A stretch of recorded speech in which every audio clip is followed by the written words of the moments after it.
Hey, I'm Shan, mama of the girls. This is Cozywombmama Podcast. I discuss everything parenting and kid affiliated. This is season 17, and I appreciate you listening. Parenting isn't about being perfect. It's about being better so our kids have more opportunities. Hey, I'm kid number 1, Anya. Welcome back to season 17 of my mom's podcast. Hey guys, it's Kid 2 Ari. Welcome to Cozywombmama Podcast. As a parent, mom and dad should be on the same team, okay? Even if you're together, married, or not. If one of us says no, it should be a dual no. No one should be the fun parent 100% of the time and the bad parent 100% of the time. Discipline should be balanced, just like love should be balanced.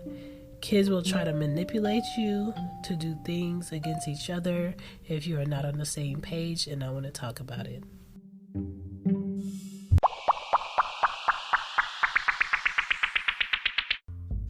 In parenting news, there was a toddler that was strangled to death by their uncle. They were 4 years old, and it was in an Orthodox Jewish community. And most of the time when things like that happen in that community, that's usually kept very quiet. It's rare that outside news people will be able to know, but that did happen. And a 16-year-old boy is facing charges after killing a 2-year-old girl. I think it was in a drive-by shooting. Pointless. In North Carolina news, 3 children was found in several hot cars. My thing is, why are people still leaving their kids in cars? News broadcast after news headline, you keep leaving your kids in the car, whether it's rolled all the way up, whether it's just at the gas station and you're running in for a little bit, whether they're 7, whether they're 10 years old. Stop leaving your kids in the car. Even if you're in the driveway of your house and you're warming up the car, winter is coming.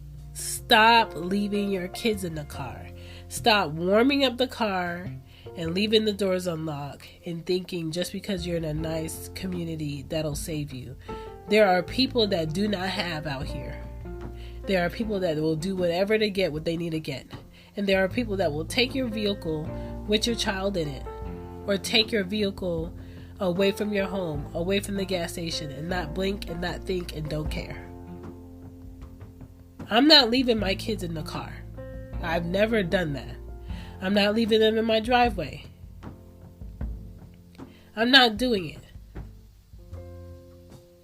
Just a minute is all it takes. Let's get into today's episode. This episode's podcast spotlight is EQ Above IQ podcast with Trina Casey. Basically, she's talking about emotional intelligence is over your kid just being smart, because in the long run, emotional intelligence is what's going to help your child throughout life, throughout relationships, throughout communication. So if you want to check out a new parenting podcast, check that one out. I found her on Spotify. And that's EQ Above IQ podcast.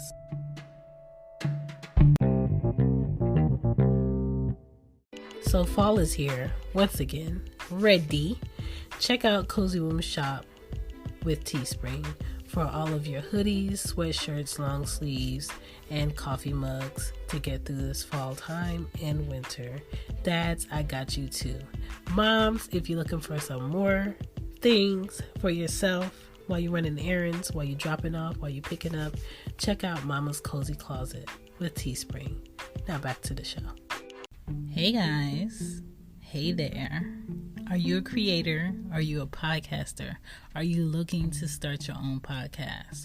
Cool. I love it. I like it. Go do it. But to get you started on the right track, please check out the Podcast Journal to organize and get your flow right, or how to market your podcast with Marketing the Podcast 101. That's another book that you should grab.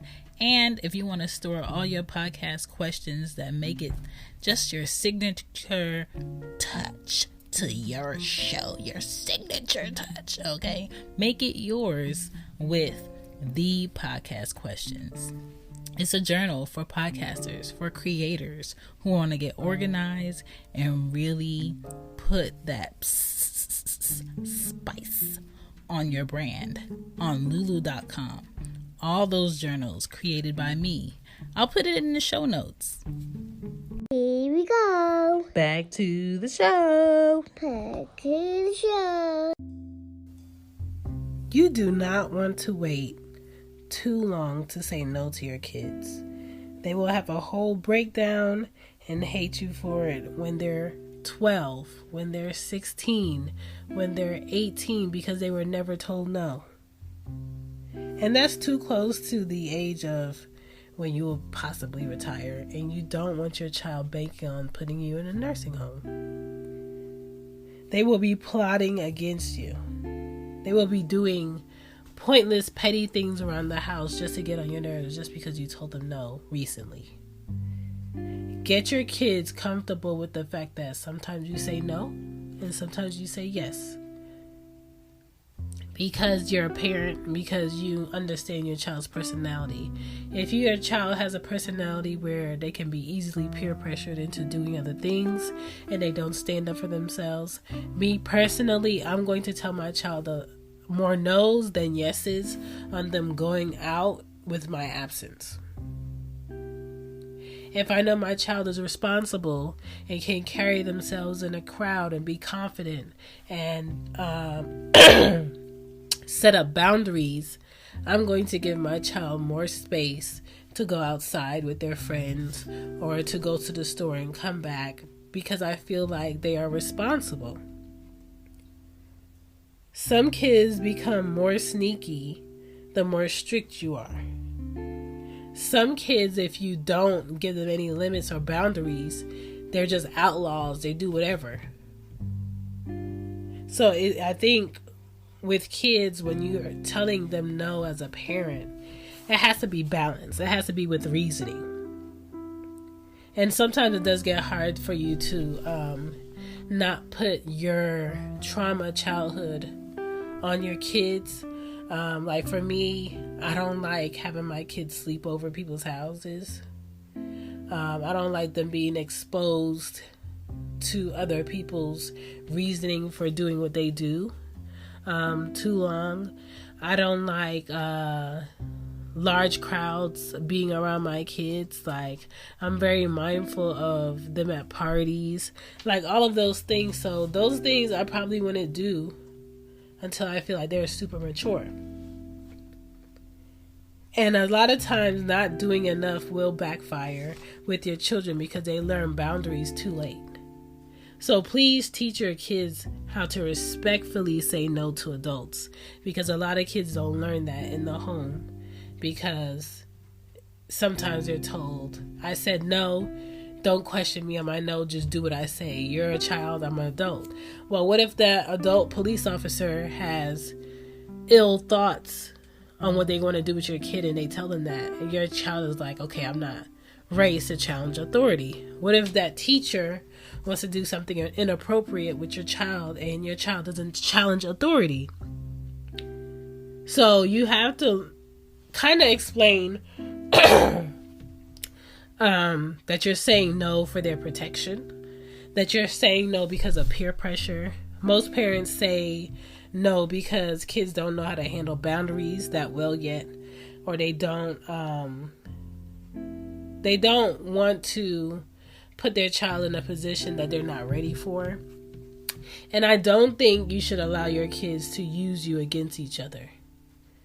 So I think the dad and the mom should have a constant communication on what's being asked, what's being talked about, what you might want to talk to them about when they get to your house. That's how you have like a healthy communication with another parent. Give the other parent a space and a choice to have a say before the day of the event, or the day that they need to go on the field trip, or the day that they need the money. Like, some parents feel like they're blindsided by the other parent, and they're basically put in a position to be the bad parent because they're not comfortable with what's being asked. So just explain to your children, like 12 and up, that my no might be for your safety. My no will be because I feel like you need a break from doing whatever that thing is. My no could be because I don't feel like you're prepared for that event. My no could be to teach your kids about consent, okay? When it comes to authority, especially brown-skinned children, teach your children about consent, about how to say no politely to authority, how to know their rights when they're out in the public. I do not consent to you searching my car. I do not consent to you going through my phone. I do not consent to you coming in the house because my parents aren't home. Teach your kids to know about their rights before they go out the door without you. There are people, men and women, officers, teachers, principals, that will take advantage of your children if they are not ready to be outside in your absence. And it's not just for the dad to teach them this. It's not just for the mom to teach her this. Both parents need to be teaching their kids true game. How to keep their head on a swivel. How to not walk to their car on the phone, not paying attention in a dark parking lot. How to pick someone responsible to walk them to their car after a party. That they can call you if they've been drinking and they don't want to drive. Like, don't shame your child into not trusting you in time of need. Don't shame your child into feeling like they need to hide something from you in an emergency. So I'm all for, we said no, but I'm also for, like, sometimes educating your child on why you say no is going to put them in a better position in their head, so they're not more defiant. But that's all I had to say about that. It's Friday. We made it. 4-day work week. Hopefully, y'all not working on the weekend. I'm still stuffy. Hopefully I get better by next week. Other than that, y'all have a great weekend. Peace.